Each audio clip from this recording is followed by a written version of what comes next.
ഈ ഒരു സിനിമയിൽ ഒരു സീൻ ഉണ്ടായിരുന്നു. അതിൽ ഗോവിന്ദനെ ഒരു കോളേജിൽ അഡ്മിഷന് ചെല്ലുമ്പോൾ അഡ്മിഷൻ കിട്ടാതെ അമിതാഭ് ബച്ചനും ആ കോളേജിൻ്റെ പ്രിൻസിപ്പളൊക്കെ ആയിട്ടുള്ള ഒരു സീനായിരുന്നു. ഒരു ഇങ്ങനെ ഒരു ഹീറോയിസം നിറഞ്ഞ ഒരു സീനായിരുന്നു. ഈ സീൻ പക്ഷേ സംവിധായകൻ ആ സിനിമയിൽ നിന്ന് കട്ട് ചെയ്ത് കളഞ്ഞു. അപ്പോൾ എന്തോ സംവിധായകൻ ആ ഒരു സീൻ ആ സിനിമയ്ക്ക് ആപ്റ്റല്ല എന്ന് തോന്നിയതുകൊണ്ടായിരിക്കാം. പക്ഷേ രജനീകാന്തിൻ്റെ മനസ്സിൽ ഈ സീൻ കടന്നു. ഈ രജനീകാന്തിൻ്റെ അത് ഭയങ്കരമായിട്ട് ഇൻസ്പയർ ചെയ്തു സീൻ. രജനീകാന്ത് ഈ സമയത്ത് തന്നെ പാരലലി അണ്ണാമലൈ എന്ന് പറയുന്ന ഒരു സിനിമ തമിഴിൽ നമുക്കറിയാം. അണ്ണാമലൈ രജനീകാന്തിൻ്റെ സൂപ്പർ സിനിമയാണ്.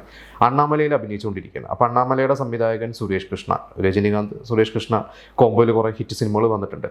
സുരേഷ് കൃഷ്ണയുടെ അടുത്ത് രജനീകാന്ത് ഈ ഐഡിയ പറഞ്ഞു, ഞാനിപ്പോൾ അഭിനയിച്ചുകൊണ്ടിരിക്കുന്ന ബിഗ് ബിയുടെ കൂടെ അഭിനയിക്കുന്ന സിനിമയിലെ ഒരു സീനാണ് ഇത്. അവർ ഒഴിവാക്കി, പക്ഷേ ഇതിലൊരു കഥയുണ്ട്.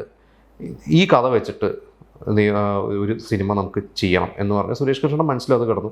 അത് കഴിഞ്ഞിട്ട് പിന്നീട് വേറൊരു ചെറിയൊരു കൊച്ചു സിനിമയാണ് രജനീകാന്തും സുരേഷ് കൃഷ്ണനും ചെയ്തത്. അത് കഴിഞ്ഞിട്ടാണ് ഇവർ ഭാഷ ചെയ്യണത്. ആ ഒരു സീനാണ് ഭാഷയിൽ നമുക്കറിയാം.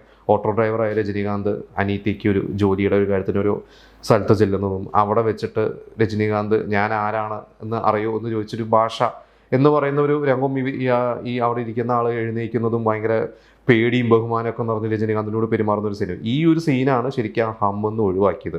പക്ഷെ രജനീകാന്ത് ആ സീൻ്റെ പൊട്ടൻഷ്യൽ കണ്ടു. രജനീകാന്ത് അത് സുരേഷ് കൃഷ്ണനോട് പറഞ്ഞ് അതൊന്നൊരു സിനിമ തന്നെ ഉണ്ടായി. നമുക്കറിയാം അതുവരെയുള്ള രജനീകാന്തിൻ്റെ എല്ലാ റെക്കോർഡും, തമിഴ് സിനിമയുടെ തന്നെ എല്ലാ റെക്കോർഡും ബ്രേക്ക് ചെയ്ത ഒരു സിനിമയായിരുന്നു ഭാഷ.